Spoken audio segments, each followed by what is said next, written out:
Good morning students. Siddhi Hindi Vidyalaya के इस online classes में आपका फिर से एक बार स्वागत है। अब बच्चों यहाँ पे 12वीं वाले बच्चे हमारे हिंदी सब्जेक्ट के भीतर पहला काव्य जो हरिवंश राय बच्चन ने लिखा था आत्म परिचय वो हमारा हो चुका है। उसके साथ साथ हमारा एक पाठ गद्य में हो चुका है जो महादेवी वर्मा द्वारा रचित भक्तिन, ठीक है। उसके स्वाध्याय प्रश्न की चर्चा काव्य की भी हो गई, पाठ की भी हो गई है। अब यहाँ पे हम दूसरे काव्य की शुरुआत करते हैं।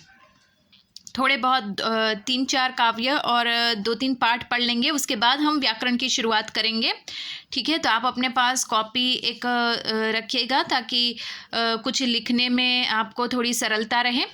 अब यहाँ पे हम दूसरे काव्य की शुरुआत करते हैं। तो यहाँ पे सबसे पहले तो हम आलोक दनवा, तो यहाँ पे ये जो आलोक दनवा लिखा हुआ है ये साहित्यकार हैं। इनका चित्र यहाँ पे दिया गया है, आप देख सकते हो। ये साहित्यकार है, कवि हैं, ठीक है। तो सबसे पहले उनका जन्म देख लेते हैं कि सन 1948 ईस्वी सन में मुंगेर यानी बिहार में ये जगह आई हुई है, वहाँ पे उनका जन्म हुआ। उनकी प्रमुख रचनाओं का परिचय दिया गया है, जैसे कि पहली कविता जनता का आदमी जो कब प्रकाशित हुई 1972 में। तो पहली कविता उन्होंने 1972 में लिखी, जनता का आदमी, ठीक है। उसके बाद ये प्रकाशित हुई। उसके बाद भीगी हुई लड़कियां, प्रूनो की बेटियों से प्रसिद्ध दुनिया रोज़ बनती है, एकमात्र संग्रह।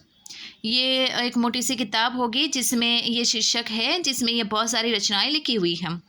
उनको जो सम्मान मिले, उस सम्मान कौन कौन से सम्मान उनको उनके जीवन में मिले उसका परिचय हम देख लेते हैं।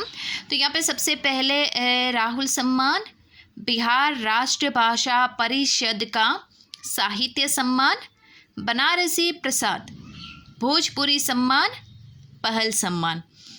उनको ये आलोक दनवा जो है इनका ये चित्र दिया गया है। तो आलोक दनवा को यहाँ पे ये बहुत सारे सम्मान मिले हैं। बिहार की ओर से राष्ट्रभाषा हिंदी परिषद का भी सम्मान मिला है, साहित्य सम्मान मिलने के साथ साथ बनारसी प्रसिद्ध भोजपुरी सम्मान मिला है। तो मतलब उनकी रचनाएं ज़रा सोचिए कि बिहारी भाषा भोजपुरी भाषाओं में भी लिखी हुई होगी। पहल सम्मान उनको प्राप्त हुआ है।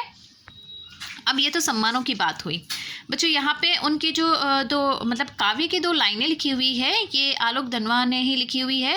तो पहले ज़रा उसको समझ लेते हैं कि ये 2 लाइनों के माध्यम से हमें क्या कहना चाहते हैं।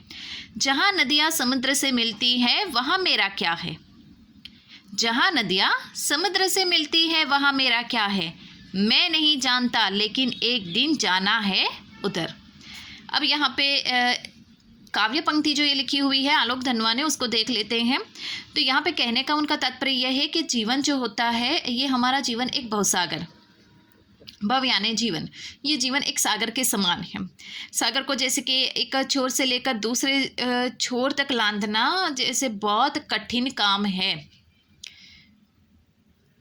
अब यहाँ पे बिल्कुल उसी प्रकार से यहाँ पे हमारा जीवन भी जो है, ये भवसागर भी जो है, एक छोर से लेकर अंतिम छोर तक उसको पार करना एक कठिन काम है।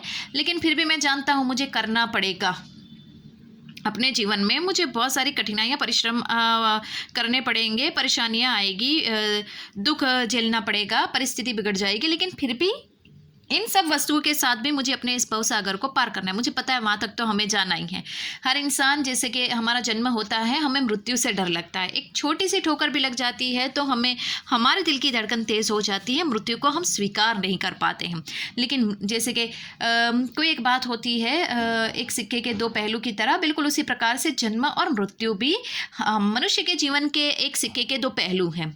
जन्म हुआ है तो मृत्यु निश्चित है। हम कुछ भी करें लेकिन फिर भी हमें इस बात को स्वीकारना होगा। मृत्यु कब होगी, कहाँ होगी, किस हालत पे, वो नहीं पता, लेकिन होगी इतना पता है, ठीक है। तो बिल्कुल उसी प्रकार से यहाँ पे आलोक दनवा का ये जो कवि है, उनका भी ऐसा ही कहना है कि जीवन ये समुद्र के समान है। समुद्र को लांघना मुश्किल होता है, नदियाँ समुद्र में जाकर मिल जाती हैं। नदियों का जो पानी होता है आखिरकार कहाँ जाता है, वो समुद्र में जाकर मिल जाता है। बिल्कुल उसी प्रकार से मेरे जीवन की जो शुरुआत हुई वो भी एक छोर से शुरुआत होकर अंतिम छोर तक जाएगी। आखिरकार मुझे भी इस नदियों की तरह बहते हुए अपने जीवन के इस भवसागर में मिल ही जाना है। ये काव्य का ये 2 पंक्तियों का अर्थ हुआ। अब यहाँ पे थोड़ा और आगे बढ़ते हैं कि 7वें-8वें दशक के कवि आलोक धनवा ने बहुत छोटी अवस्था में अपनी गिनी चुनी कविताओं से अपार लोकप्रियता अर्जित की। अर्जित करना यानी प्राप्त करना। 1972-73 में प्रकाशित उनकी आरंभिक कविताएं हिंदी के अनेक गंभीर काव्य प्रेमी को ज़बानी याद रही है। आलोचकों को तो मानना है कि उनकी कविताओं ने हिंदी कवियों और कविताओं को कितना प्रभावित किया। इनका मूल्यांकन अभी ठीक से हुआ नहीं है। इतनी व्यापक ख्याति के बावजूद या शायद उसी की वजह से बनी हुई अपेक्षाओं के दबाव के चलते आलोक धनवा ने कभी थोक के भाव में लेखन नहीं किया। सन 72 से यानी 1972 से लेखन आरंभ करने के बाद उनका पहला और तभी तक का एकमात्र काव्य संग्रह अब यहाँ पे प्रकाशित हुआ, उसके बारे में बताया गया है। तो ये यहाँ पे ये जितना भी काव्य संग्रह के अलावा वे पिछले 2 दशकों से देश के विभिन्न हिस्सों में सांस्कृतिक एवं सामाजिक कार्यकर्ता के रूप में सक्रिय रहे। उन्होंने जमशेदपुर में अध्ययन मंडलियों का संचालन किया और रंगकर्म तथा साहित्य पर कई राष्ट्रीय संसाधनों एवं विश्वविद्यालयों में अतिथि व्याख्यान के रूप में भी भागीदारी की। अब यहाँ पे ये जो लिखा हुआ है बच्चों, तो इसके कहने का मतलब ये है कि आलोक धनवा ने बहुत ही छोटी सी उम्र में यहाँ पे गिनी चुनी कविताओं को मतलब लिखा और वो बहुत प्रकाशित हुई। और जो कवि प्रेमी यानी कि कुछ एक इंसान ऐसे होते हैं जो गज़ल प्रेमी होते हैं, शायरी अच्छी लगती है, गज़लें अलग होती, शायरी और गज़लें दोनों अलग हैं। तो यहाँ पे ये जो कविताएं होती हैं वो भी गज़ल और शायरियों से भिन्न होती है। तो ये कविताएं कुछ एक को लिखना पढ़ना बहुत अच्छा लगता है। बिल्कुल उसी प्रकार से कुछ एक कवि प्रेमियों को भी ये आलोक धनवा की कविताएं बहुत अच्छी लगती थी। काव्य के क्षेत्रों में उन्होंने अपना एक अलग नाम बना लिया। बहुत बड़ी उम्र में आने के बाद उन्होंने ये लेखन प्रवृत्ति की शुरुआत की और सबसे पहले उन्होंने ये अपने काव्य का ही प्रकाशन एक मोटा सा संग्रह प्रस्तुत किया।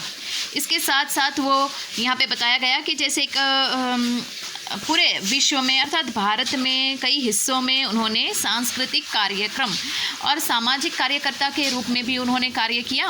जमशेदपुर में उन्होंने अध्ययन मंडली जो स्वतंत्र रूप से कार्य करती थी उनमें उन्होंने संचालन का काम किया। साहित्य के क्षेत्र में भी अपना योगदान दिया। विश्वविद्यालय यानी यूनिवर्सिटियों में जाकर उनको अगर व्याख्याता के रूप में अगर व्याख्यान करना पड़े तो भी उन्होंने वो काम भी किया। तो यहाँ पे ये जो आलोक धनवा है, ये आलोक धनवा ने अपना मतलब पूरा जो परिचय मैं यहाँ पे आपको बता रही हूँ, ये आलोक धनवा किस प्रकार से उनका जीवन है, उनकी रचनाएं हैं, उसका परिचय मैंने आपको यहाँ पे दिया। अब आगे के वीडियो में हम जो कविता पढ़ेंगे उसका सारांश क्या है वो पढ़ेंगे और मैं आपको सारांश बताऊँगी। Thank you.